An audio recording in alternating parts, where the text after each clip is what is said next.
Bienvenue, chers amis, et prions.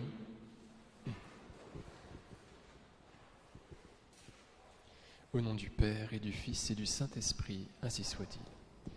Veni Creator Spiritus, mentes tuum visitam, imple superna gratia, que tu creasti pectora, qui diceris Paraclitus, altissimi donum Dei, fons vivus signis caritas, et spiritualis unctio. Je vous salue Marie, pleine de grâce. Le Seigneur est avec vous. Vous êtes bénie entre toutes les femmes, et Jésus, le fruit de vos entrailles, est béni. Sainte Marie, Mère de Dieu, priez pour nous pauvres pécheurs, maintenant et à l'heure de notre mort. Nos saints anges gardiens, Saint Pierre, au nom du Père et du Fils et du Saint-Esprit.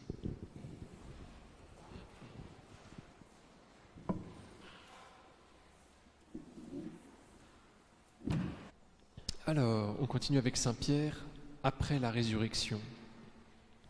Saint Pierre et Saint Jean au tombeau. Dans l'Évangile selon Saint Jean, le premier jour de la semaine, Marie-Madeleine se rend au tombeau de grand matin. C'était encore les ténèbres. Elle s'aperçoit que la pierre a été enlevée du tombeau. Elle court donc trouver Simon-Pierre et l'autre disciple, celui que Jésus aimait, et elle leur dit : « On a enlevé le Seigneur de son tombeau et nous ne savons pas où on l'a déposé. » Pierre partit donc avec l'autre disciple pour se rendre au tombeau. Ils couraient tous les deux ensemble, mais l'autre disciple courut plus vite que Pierre et arriva le premier au tombeau. En se penchant, il s'aperçoit que les linges sont posés à plat. Cependant, il n'entre pas. Simon-Pierre, qui le suivait, arrive à son tour. Il entre dans le tombeau, il aperçoit les linges posés à plat, ainsi que le suaire qui avait entouré la tête de Jésus, non pas posé avec les linges, mais roulé à part à sa place. C'est alors qu'entra l'autre disciple, lui qui était arrivé le premier au tombeau. Il vit et il crut.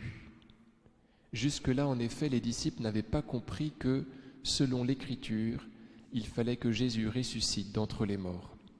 Ensuite, les disciples retournèrent chez eux.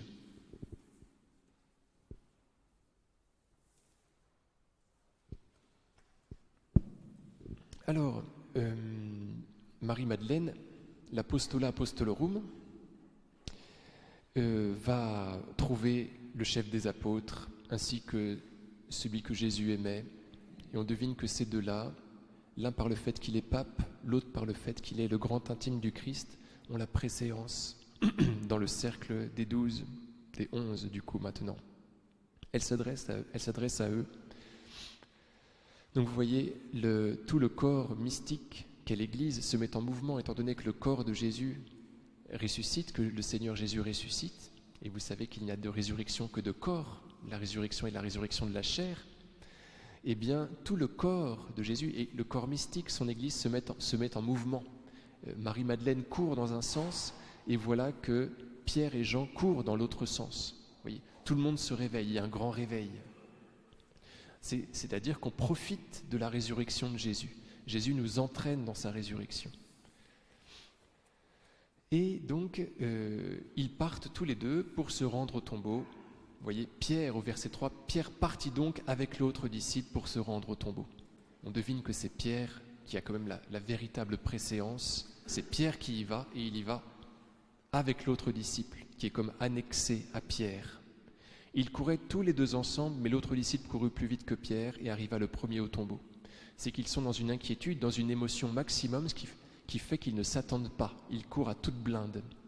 Et puisque le disciple que Jésus aimait, vous savez qu'on le représente sans barbe, puisqu'il est plus jeune, eh bien, il arrive plus vite que Pierre au tombeau. C'est normal. Voilà ce que dit Valtorta à propos de Pierre. Pierre est petit et trapu, à la voix légèrement rauque. Il paraît avoir 45 ans environ au moment de la vie publique de Jésus. Ses cheveux grisonnants se hérissent plutôt qu'ils ne frisent. Ses yeux sont expressifs, ses mains grosses et courtes ont les veines saillantes. C'est un grand vieux bambin, dit affectueusement Jésus. Donc il court moins vite parce qu'il est trapu, il est moins élancé, il n'est pas comme Joël. Et puis parce qu'il a 45 ans. Voilà. Donc il se fait devancer par le disciple que Jésus aimait, et c'est un petit peu le lot de Pierre que de se faire doubler par cet intime du Christ, et c'est très beau. Il est le premier pape, et pourtant il y en a un qui est plus doué que lui, qui ne fait que le vaincre à tous les niveaux, au niveau du corps et au niveau de l'âme. On va voir cela tout à l'heure.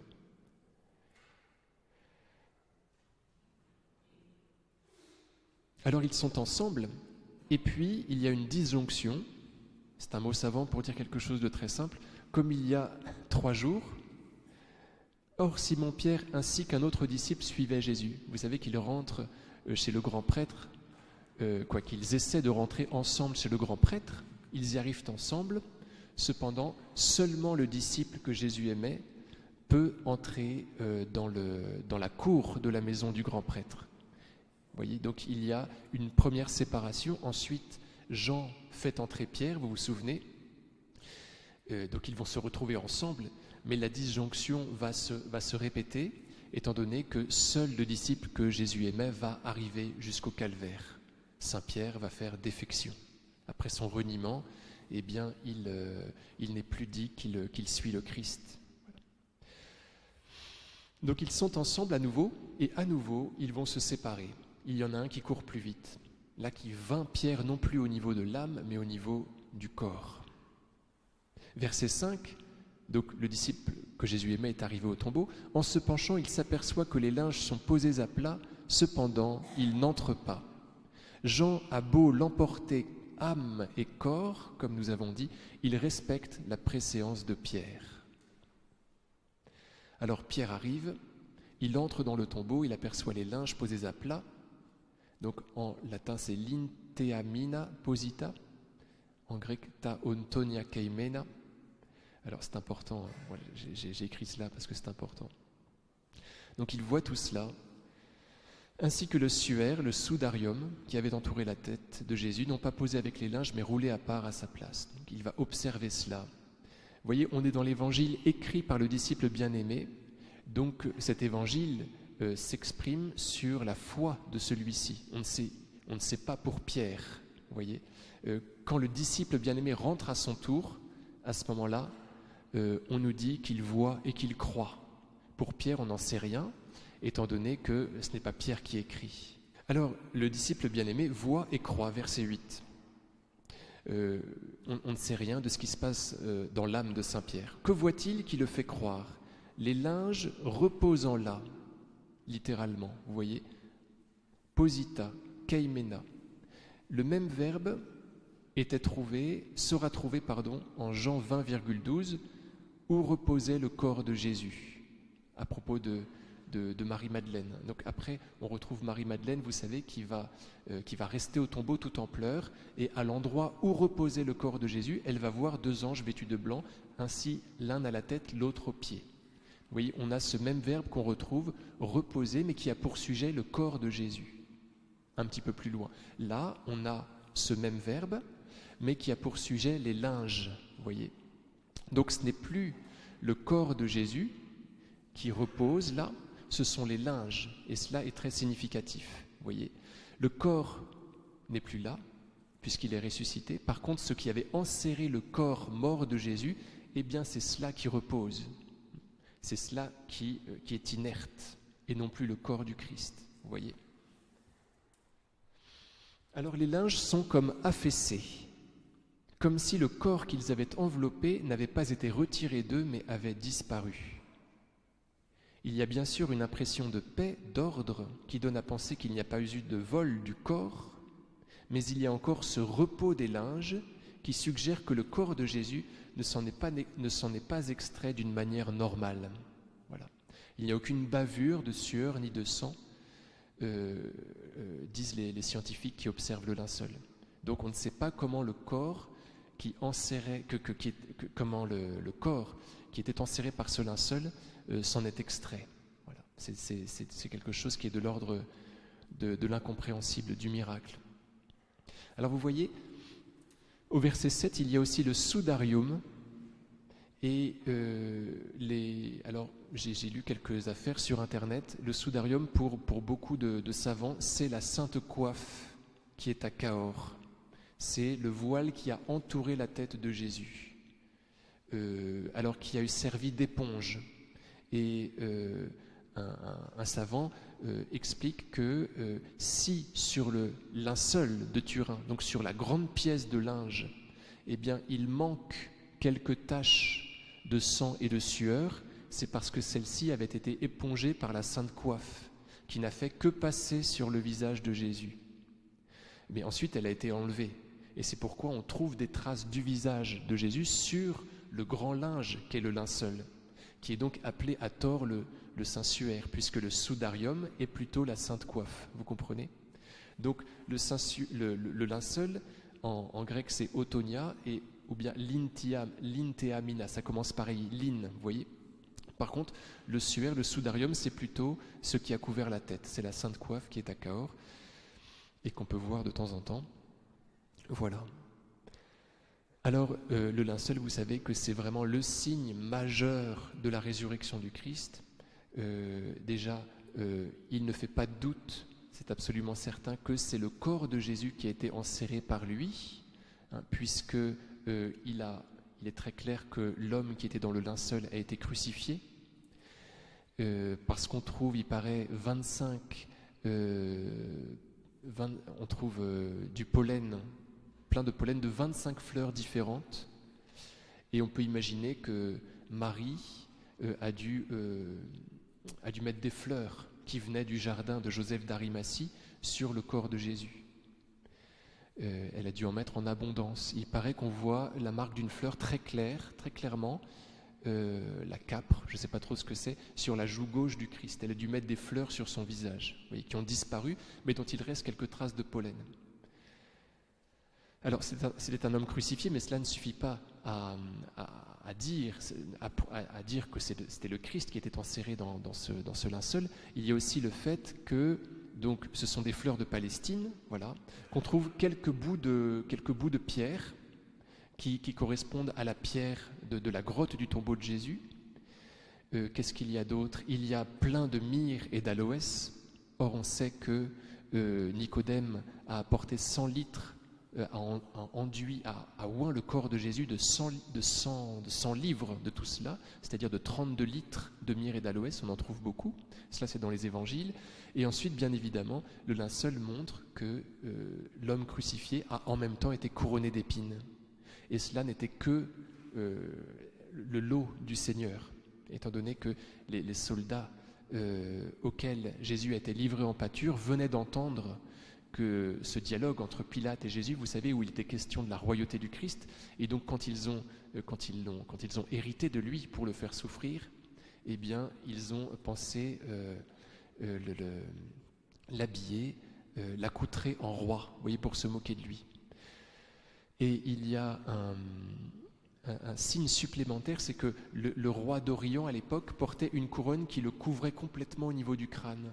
Et on remarque que Jésus est blessé aussi sur le haut du crâne par les épines. Donc ils ont pensé à lui faire une couronne qui étaient les couronnes des rois à l'époque. Donc une couronne qui couvrait tout le crâne, vous voyez.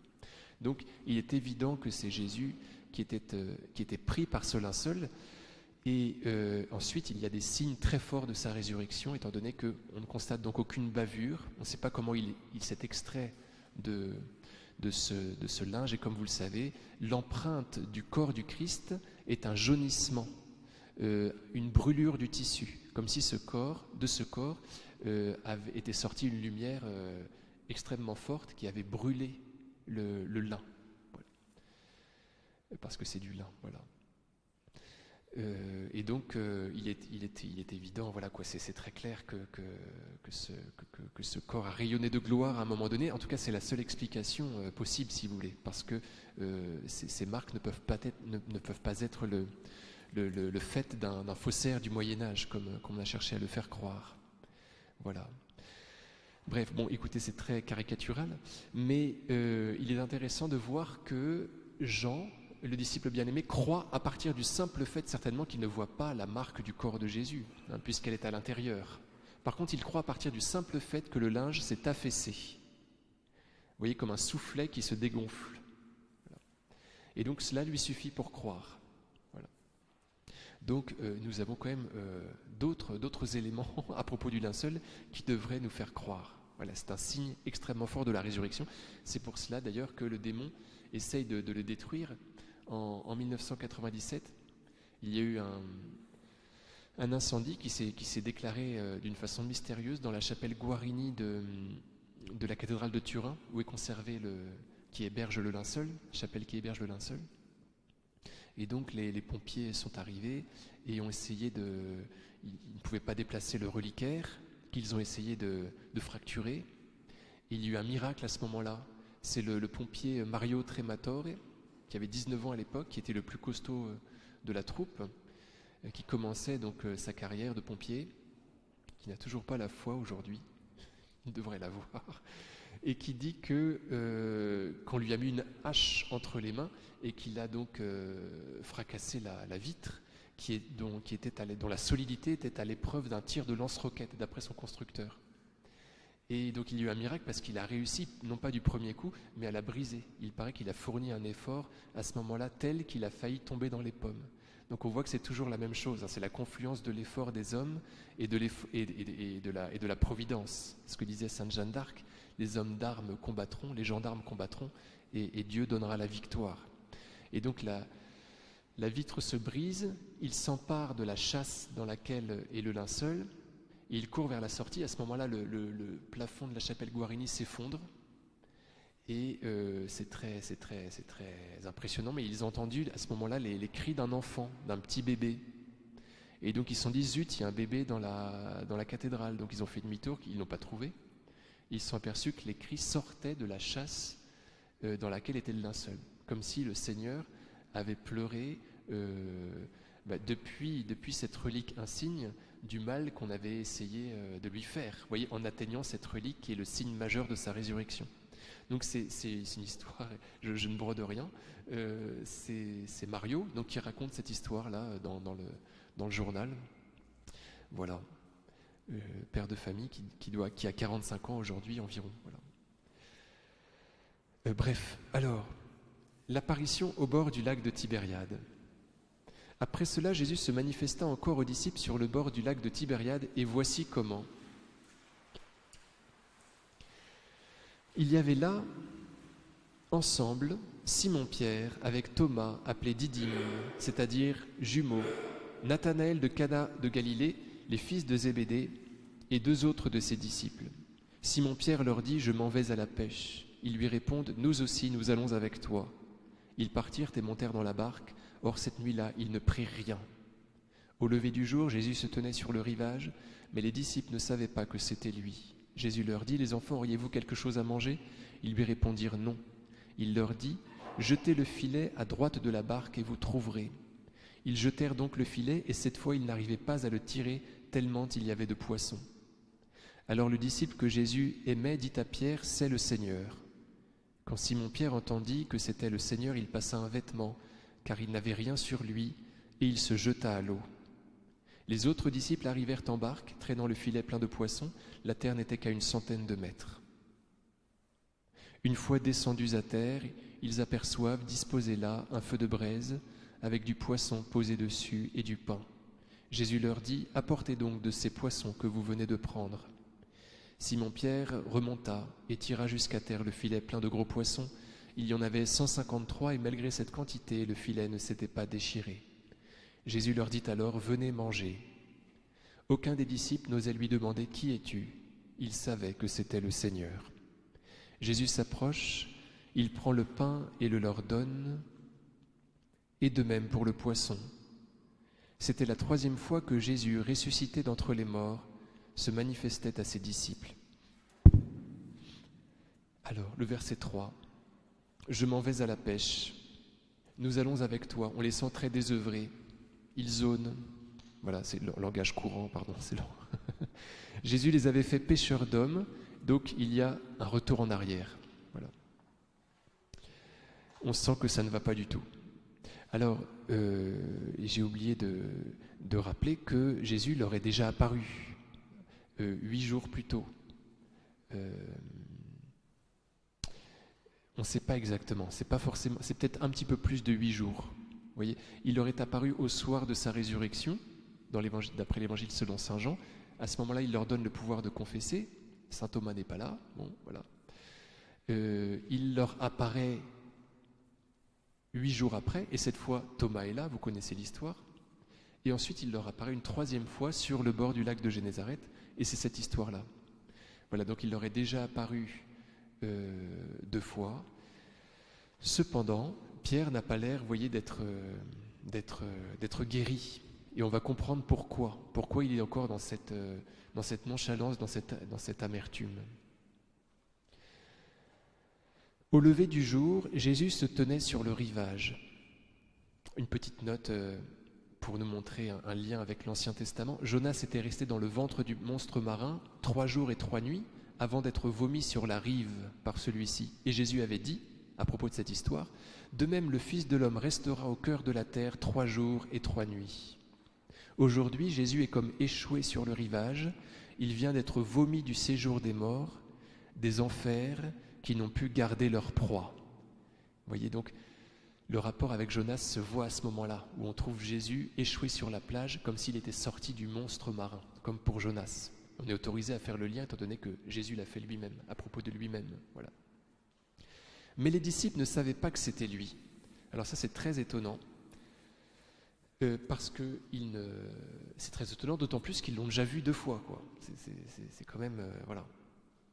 Alors peut-être parce que c'est loin, la terre n'était qu'à 100 de mètres, et 100 de mètres, il faut quand même avoir une bonne vue pour reconnaître quelqu'un.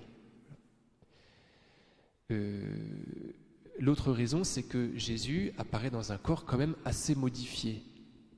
Saint Marc nous dit « en hétéra morphé », dans une autre forme. Voyez. Et à la transfiguration, eh bien Jésus, qui devait avoir les traits tirés parce qu'il ne dormait pas, qui devait avoir les joues creuses aussi, qui eh bien, est complètement transfiguré, il change de corps. Voilà. Et les disciples l'admirent dans ce corps glorieux qui est celui de sa résurrection, certainement, au moment de sa transfiguration. Donc il y a un changement de corps. Voilà. C'est peut-être pour cette raison-là aussi qu'ils ne le reconnaissent pas. Il y a la distance, il y a ce changement. Saint Benoît XVI, j'ai dit ça, mais il ne l'est pas encore. Benoît XVI, lui, dit que, c'est une de ses explications, que Jésus ne tolérerait pas de nous obliger à croire en sa résurrection. Donc il s'arrange pour que sa résurrection ne soit captée que par ceux qui veulent bien croire, qui sont sur le chemin de croire. À ce moment-là, voyant qu'ils ne risquent pas de briser leur liberté, d'empiéter sur elle, eh bien, ils se révèlent plus. Et c'est pour cela que Saint Jean, le disciple bien-aimé, qui avait commencé de croire, rappelez-vous, hein, il vit et il crut. On vient de le lire. Puisqu'il avait commencé de croire, eh bien, c'est lui auquel le Seigneur Jésus va se révéler. Et il va le voir, le disciple bien-aimé, et celui qui le premier reconnaît Jésus. Pour quelle raison ? Parce que justement, il avait commencé de croire. Et donc Jésus se dit, tiens, celui-là a commencé de croire, voilà, je ne risque pas d'aller contre sa volonté, puisque je vois qu'il veut bien, alors je me révèle complètement à lui. Oui, Benoît XVI explique cela. Le fait que Jésus n'est pas reconnu est le fait de sa miséricorde. Il ne veut contraindre personne. Ne le reconnaissent que ceux qui le veulent bien. Voilà. Et Saint Jean, le voulant bien, puisqu'il avait commencé de croire, Jésus se révèle complètement à lui, et c'est lui qui, encore une fois, va informer Saint Pierre et tous les autres de la présence du Christ ressuscité. Voilà, mais les disciples ne savaient pas que c'était lui. Seul le disciple bien-aimé, je continue à lire ma prose, seul le disciple bien-aimé, ayant vécu dans son intimité, in sinu Jesu, peut le reconnaître et le révéler. Comme le Fils révèle le Père dans le sein duquel il demeure. Dieu, personne ne l'a jamais vu, le Fils unique qui est dans le sein du Père, c'est lui qui a conduit à le connaître. Voilà, enfin bon, c'était une idée que j'avais développée la dernière fois. Là, je dirais que ce n'est pas, vous voyez, je me corrige un peu à l'oral, ce n'est pas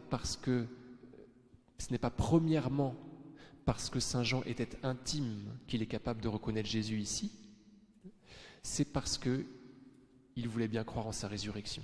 Voyez. Mais c'est bien évidemment aussi par le fait qu'il est l'intime de Jésus, qu'il reconnaît Jésus, de même que Jésus, qui est l'intime du Père, révèle le Père. Voyez. On avait vu cela, je ne sais plus trop quand.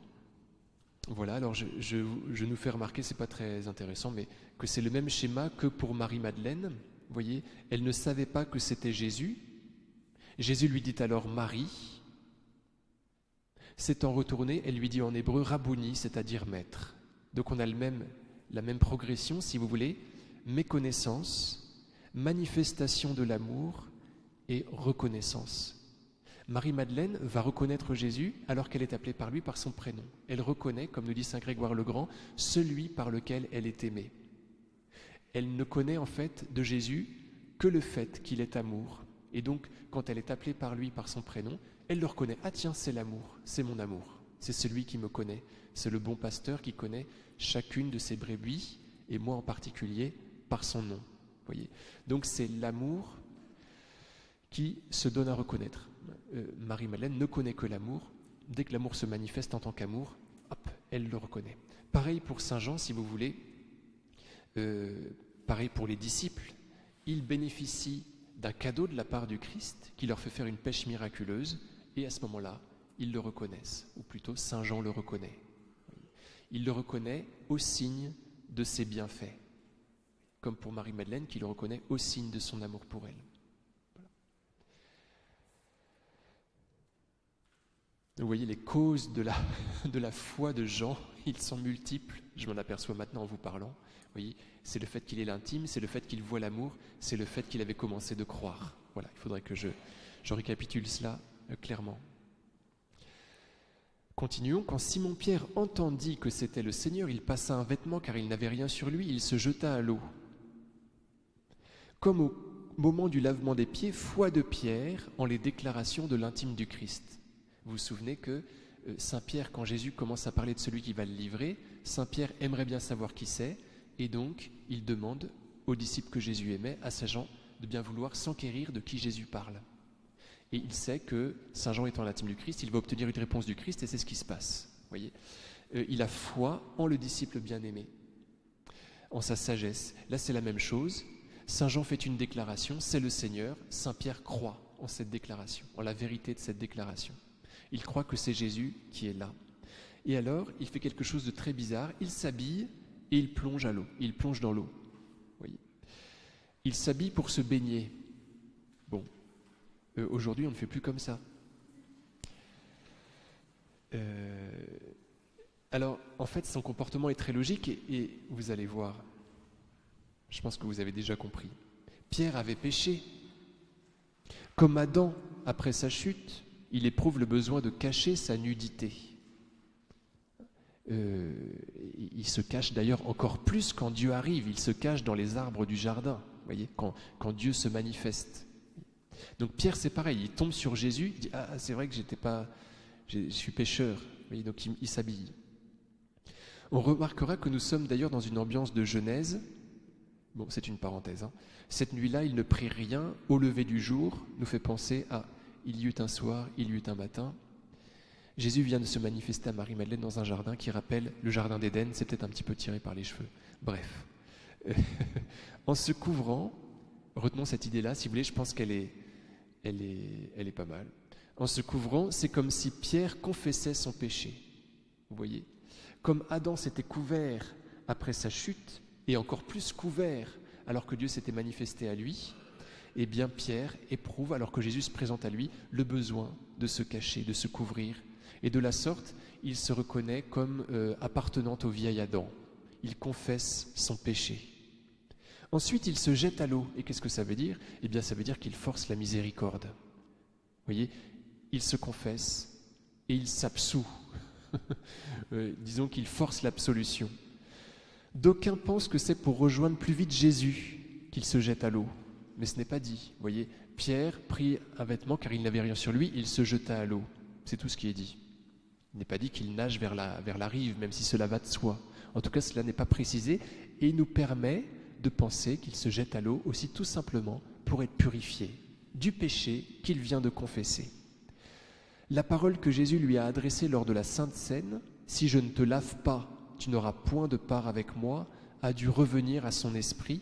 En se jetant à l'eau, Pierre force la miséricorde, habillement puis bain, confession puis absolution. Vous voyez, en fait, tout est très logique dans le comportement de Pierre, qui est un homme logique. Une fois descendus à terre, ils aperçoivent disposé là un feu de braise avec du poisson posé dessus et du pain. Viderunt prunas positas et piscem superpositum et panem. Je ne sais pas pourquoi je vous ai mis le latin là. On va voir. Le feu préparé par Jésus éclipse Jésus quand ils arrivent sur le rivage, alors que c'est Jésus qui les avait attirés jusqu'au rivage. Il voulait aller à sa rencontre. Eh bien, ils ne voient plus que le feu. Le feu préparé par Jésus éclipse Jésus comme s'il ne faisait qu'un. On pense à l'épisode du buisson ardent, à l'intérieur duquel Moïse rencontre Dieu. Un buisson qui est ardent et qui ne se consume pas. C'est bien l'image de l'amour de Dieu qui aime sans jamais s'épuiser de nous aimer. Voyez. Donc le feu qui est là. Souvenons-nous de la parole d'Origène, qui est près de Jésus est près du feu. Donc Saint Pierre retrouve le feu qu'il avait quitté. Voilà, il retrouve. Vous vous souvenez qu'il avait éprouvé le besoin de se chauffer au feu des gardes, au moment où il avait commencé de renier Jésus. Il avait quitté le feu, il avait éprouvé le besoin de se chauffer auprès d'un feu matériel, du coup, et là il retrouve le vrai feu. Bref. Le feu préparé par Jésus éclipse Jésus comme s'il ne faisait qu'un. En retrouvant son Seigneur, Pierre retrouve la chaleur et la lumière dont il s'était privé par son péché. Juste après son premier reniement, il avait éprouvé le besoin de se chauffer au feu des gardes, Juste après son troisième reniement, au moment où son péché avait touché à sa fin, le coq avait chanté, le jour était revenu. Donc, vous voyez, c'est-à-dire que pendant son péché, il est dans la nuit, puisque c'est à la fin de son péché que le jour revient, puisque son péché touche à sa fin au moment du chant du coq, c'est-à-dire au moment où le jour revient. C'est-à-dire que le péché se déroule dans la nuit, se déroule dans l'absence de lumière. Celui qui se sépare de Jésus se sépare de la chaleur qu'est Jésus et se sépare de la lumière qu'est Jésus. Donc il retrouve ces deux choses-là. Les disciples ne pouvaient pas rencontrer un autre Jésus qu'un Jésus-feu. Après l'avoir renié, il fallait qu'il soit plongé dans le brasier ardent de la miséricorde. Bon, ça c'est pour crocheter Sainte Thérèse de Lisieux. Souvenons-nous que saint Paul fera la même chose un peu plus tard, quand il est mordu par une vipère à Malte, juste avant d'arriver à Rome. Il secoue donc la vipère, symbole du diable, qui nous mord en nous faisant commettre des péchés. Ensuite, que fait saint Pierre? Il se débarrasse de la vipère en la secouant sur un brasier ardent qu'il a lui-même allumé.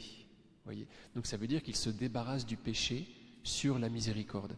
C'est pareil pour les apôtres, pour les apôtres normaux, si vous voulez. Ils retrouvent un Jésus-feu. Ils ont péché, il faut qu'ils soient nettoyés, purifiés, pardonnés par la miséricorde. Le couple pain-poisson, vous vous souvenez de l'endroit où on le trouve?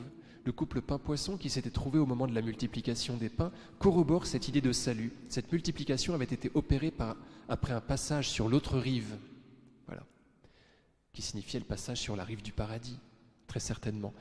Et le poisson peut encore nous faire penser à Josué, fils de Nun, c'est-à-dire à Jésus, fils de poisson, l'homme qui fit entrer les Hébreux en terre promise et qui préfigure le Christ dans le livre de Josué. Simon-Pierre remonta et tira jusqu'à terre le filet plein de gros poissons. Il y en avait 153 et malgré cette quantité, le filet ne s'était pas déchiré. L'intimité recouvrée donne des ailes à Pierre.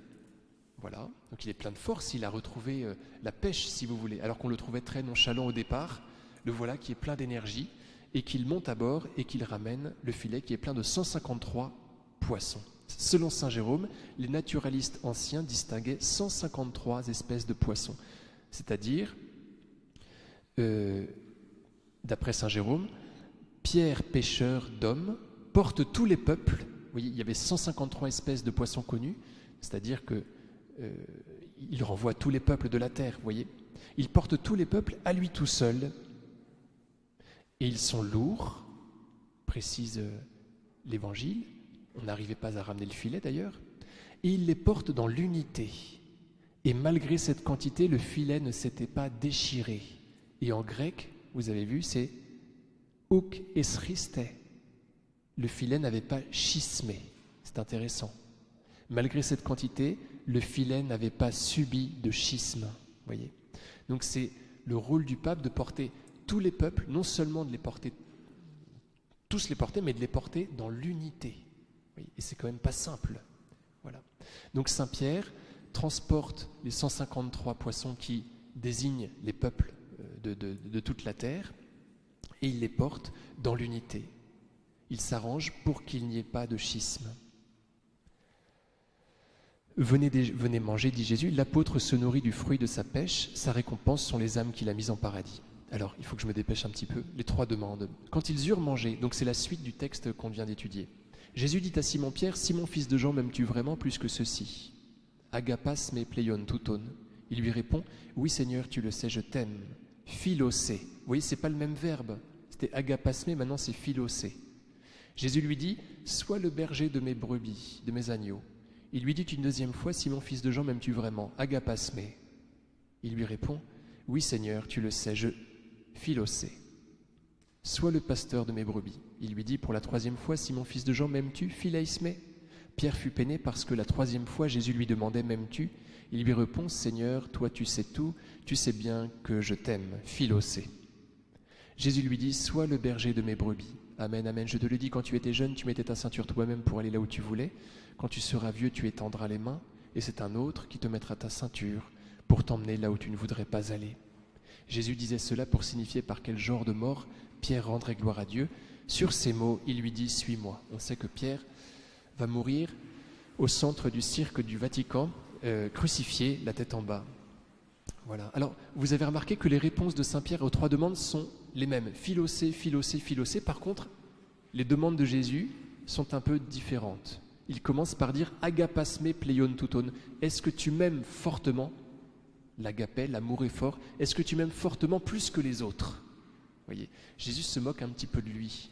Est-ce que tu es si brillant que ça, hein ? Tu prétendais que tu serais meilleur que les autres. La deuxième demande de Jésus, ça va être « Agapasme ». Est-ce que tu m'aimes fort ? Voyez. Et puis, ensuite, il va lui dire « Philaisme ». Est-ce que tu m'aimes au moins comme tu prétends m'aimer ? Alors, attendez, on va lire quand même ce que j'ai écrit. « Simon, fils de Jean, m'aimes-tu vraiment ? Voyez, m'aimes-tu fort ? Agapasme. Plus que ceci, pleion touton. Oui, Seigneur, tu le sais, je t'aime. Réponse humble qui tranche avec la présomption dont Pierre avait fait preuve. Sois le berger de mes agneaux, lui dit Jésus. Te voilà devenu humble, capable d'être doux avec mes agneaux, capable surtout de te laisser défendre par moi, plutôt que de t'instituer mon défenseur, et donc te voilà fort. La demande de Jésus est presque ironique, plus que ceci. Simon, fils de Jean, es-tu vraiment le plus fort, tel que tu le prétendais ? Et Simon disait, en effet, si tous viennent à tomber à cause de toi, moi, je ne tomberai jamais. Matthieu 26, 33. Notons encore l'appellation, non pas Pierre, mais Simon, fils de Jean. Simon, toi qui n'es personne, es-tu vraiment le plus fort ? Voyez. Donc Jésus l'humilie carrément, on peut dire ça. Voyez, parce qu'il a besoin d'une pierre de fondation. Donc il faut que la pierre descende. Une bonne pierre de fondation, il faut qu'elle soit bien sous terre. Donc il le rabaisse, le pauvre Pierre. Et ensuite, il continue, il est assez dur, le Seigneur. Jésus lui dit, « Simon, fils de Jean, m'aimes-tu vraiment ? M'aimes-tu fort ? Oui, Seigneur, tu le sais, je t'aime. » Jésus ne dit plus « plus que ceci ». Je ne te dis plus que ceci parce que ce n'est pas le cas. Voyons déjà si tu m'aimes fort. Ce ne sera déjà pas si mal. Pierre ne prétend pas aimer de cet amour fort non plus. « Je t'aime », répond-il simplement. Cela plaît à Jésus qui lui confie à nouveau le troupeau. Et ensuite, Simon, fils de Jean, philaisme. Alors là, Jésus prend le vocabulaire de Pierre, vous comprenez ? Pierre fut peiné parce que la 3e fois, Jésus lui demandait « M'aimes-tu » Comprendre parce qu'il lui demandait « M'aimes-tu au moins comme tu prétends m'aimer » Seigneur, toi tu sais tout, tu sais bien que je t'aime. Sois le berger de mes brebis. Pierre, cette fois, maintient. Ah ça si, je t'aime d'amitié, ça oui, au moins ça, quand même. Pierre croit en son amour pour Jésus. Jésus ne veut ni présomption, ni pusillanimité. Il veut qu'on croie en notre pauvre amour pour lui. Il veut qu'on croie que ce pauvre amour qu'on lui voue lui suffit pour qu'il nous confie de larges missions. Allez Simon, ça oui quand même, tu m'aimes d'amitié, et cela me suffit pour te confier mes brebis. Cette triple déclaration rappelle bien évidemment le triple reniement et l'efface. Voyez, il faut que le triple reniement soit effacé par une triple déclaration d'amour. Comme saint Pierre l'enseignera bientôt. Donc, il transmet un enseignement qu'il a reçu lui-même par expérience. L'amour couvre une multitude de péchés, dit saint Pierre. Il parle d'expérience. Il avait dû couvrir son triple reniement par une triple déclaration d'amour. Voilà. Notons également qu'il y avait un feu aussi chez le grand prêtre, et voilà un lien supplémentaire entre ces deux passages. Voilà. Gabriel Bossy, cette mystique dont je vous parle tout le temps, dit à Dieu, mon Dieu, est-ce que tous mes péchés m'empêcheront d'être sainte? Et Jésus lui répond, vie de contraire, vie d'humilité en place de tes orgueils, vie de pénitence en place de tes lâchetés, vie de contraire. Et c'est ce que fait saint Pierre. Vous voyez, il a renié Jésus, et donc maintenant il lui dit qu'il l'aime. Voyez, voilà, vous comprenez. Saint Pierre s'inquiète du sort de Jean, c'est très très beau. S'étant retourné, Pierre aperçoit marchant à leur suite le disciple que Jésus aimait. Donc on notera que le disciple que Jésus aimait n'est jamais appelé que comme ça. Vous voyez, il n'est jamais appelé Saint Jean, alors qu'il est très certainement Saint Jean. Voilà, c'est pour qu'on puisse chacun se reconnaître en lui. Jusqu'à la fin, il est appelé comme ça. C'est lui qui, pendant le repas, s'était penché sur la poitrine de Jésus pour lui dire « Seigneur, quel est celui qui va te livrer ?» Pierre, voyant donc ce disciple, dit à Jésus « Et lui, Seigneur, que lui arrivera-t-il » Jésus lui répond « Si je veux qu'il demeure jusqu'à ce que je vienne, que t'importe, toi, suis-moi. » Le bruit courut donc parmi les frères que ce disciple ne mourrait pas. Or Jésus n'avait pas dit à Pierre qu'il ne mourrait pas, mais « Si je veux qu'il demeure jusqu'à ce que je vienne, que t'importe ?» Alors Pierre s'inquiète pour Jean. Il vient d'être constitué pasteur universel, il n'est donc pas jaloux de lui, comme j'ai pu le lire chez quelques auteurs, voyez. Certainement pas que Pierre est jaloux de... C'est vrai qu'il vient d'apprendre qu'il allait être crucifié. Je pense qu'il a bien compris le truc, mais il n'est quand même pas en train de dire à Jésus, et lui, voilà, moi je vais aller sur la croix, et lui quand même un peu aussi. Oui, non, parce qu'il il vient d'être constitué pasteur universel, donc il a soin de sa brebis, voilà, qui a beau être prêtre, elle est brebis de Pierre. Un bruit se met à courir, c'est-à-dire que Pierre n'a pas tenu sa langue. Si un bruit se met à courir, c'est qu'il a parlé du truc. Comment interpréter ce « si je veux qu'il demeure jusqu'à ce que je vienne » Jean dit clairement que cela ne signifie pas qu'il ne doit pas mourir. Voyez. Seule Notre-Dame semble avoir été épargnée. Pie XII avait failli parler de la mort de Marie, vous savez, au moment de la proclamation du dogme de l'Assomption. Mais un petit garçon était venu le prier de ne rien faire. On a donc eu, au terme de sa vie terrestre, dans l'énonciation du dogme. On ne sait pas si Marie est morte. Visiblement pas, voyez. Il y a eu un terme à sa vie terrestre, c'est tout ce qu'on sait. Il me semble que la clé est là. Alors pardon, je passe du coq à l'âne. Le verbe demeurer, manérer, est le même qu'en Jean 15,5. Celui qui demeure en moi et en qui je demeure. Jésus ne dit pas que Jean ne mourra pas avant la parousie, mais qu'il demeurera dans son intimité jusqu'à ce qu'il vienne le cueillir, jusqu'à sa mort. Comprenez l'idée? En tout cas, c'est mon interprétation. Voilà comment il faut comprendre les choses, et voilà, j'exagère, on les comprend, voilà, comme l'Esprit Saint nous dit de les comprendre. Je me suis peut-être trompé, mais voilà comment il faut comprendre les choses, et voilà ce dont Pierre n'a pas le droit de se mêler. Jean ne s'écartera jamais de moi, lui dit Jésus, il ne commettra pas de péché. Toi, Pierre, c'est autre chose, on vient de le voir, mais que cela ne te perturbe pas, avance. Vous voyez, si je veux qu'il demeure, si je veux qu'il reste complètement intègre, ce garçon, complètement pur, jusqu'à sa mort, voilà, ça nous regarde, moi et Jean. Toi, Pierre, c'est différent. Tu vas encore me renier. Et c'est vrai qu'il ne va pas arrêter de renier Jésus. Il va rougir de lui devant les Galates. Il va se faire gronder par saint Paul. Donc il va continuer de flancher. Voilà. C'est vrai que tu es moins doué que lui dit Jésus. Lui, il demeure, il bouge pas, il est constamment greffé à la vigne. Et ça sera comme ça jusqu'à la fin. Toi, Pierre, c'est différent. Tu vas continuer d'être nul. Suis-moi. Voyez. Donc le suis-moi forme une inclusion.